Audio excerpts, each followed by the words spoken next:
Hello! One of the questions many of my friends have when they buy their first bike in their late 20s or in their 30s is, Johnny, what the hell is the rear brake for, and when do you use it and why? I don't have the technical capabilities of many other channels and theoretical backgrounds and so on, like FortNine for example, but I have empirical experience.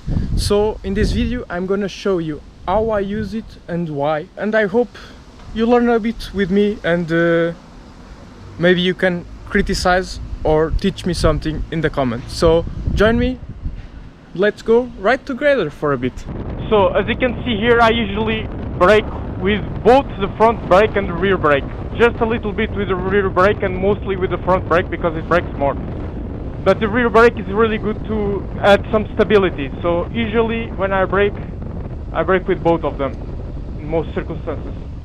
In the roundabout, for example, here I brake almost only with the rear brake because it's better to lose speed progressively and it doesn't destabilize the bike so much, especially on a corner, like when you're leaning, as such the case.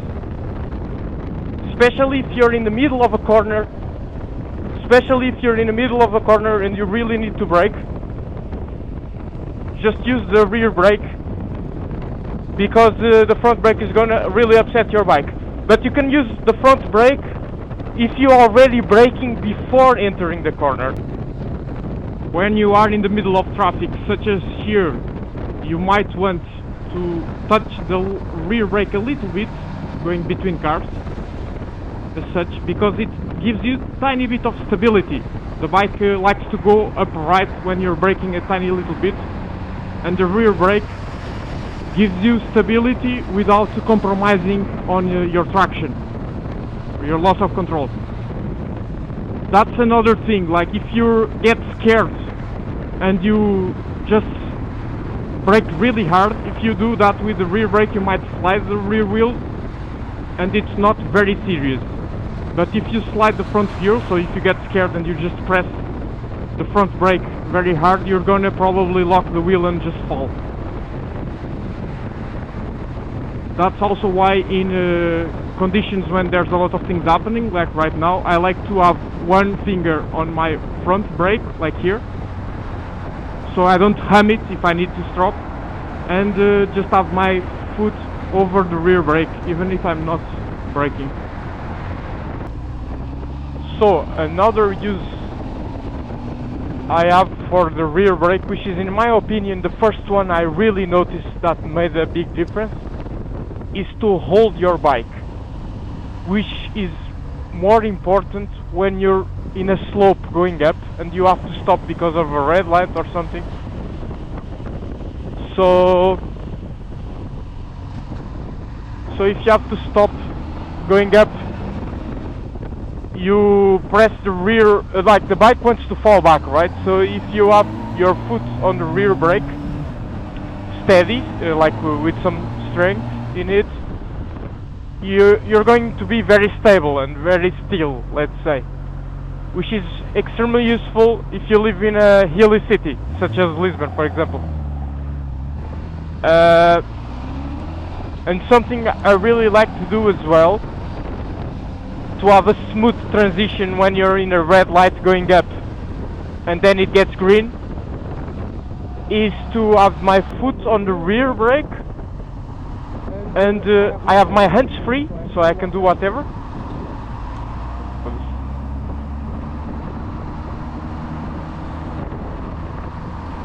So I have my hands free so I can do whatever, and I just accelerate a little bit and I release the rear brake when the bike starts pulling me forward, you know.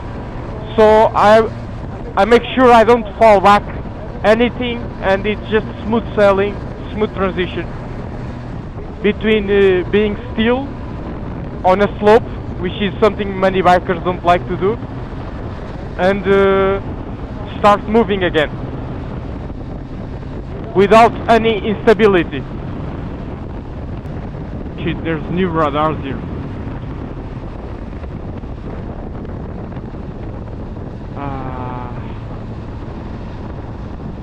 This is not the Lisbon I grown up in. That's for sure.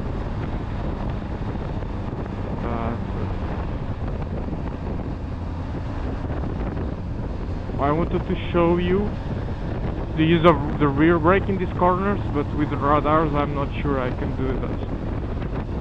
It's a bit annoying.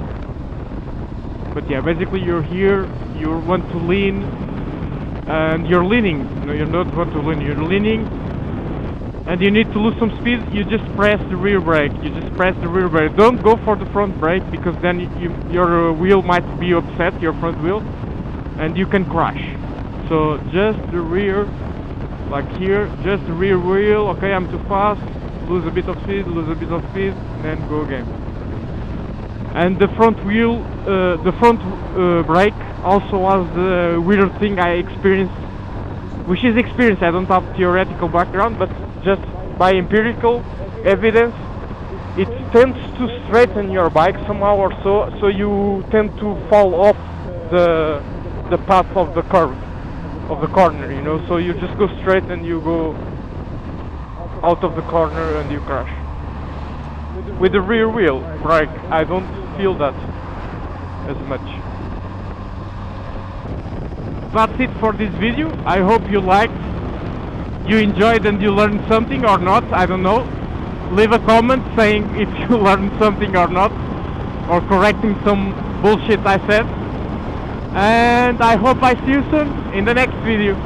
Ciao!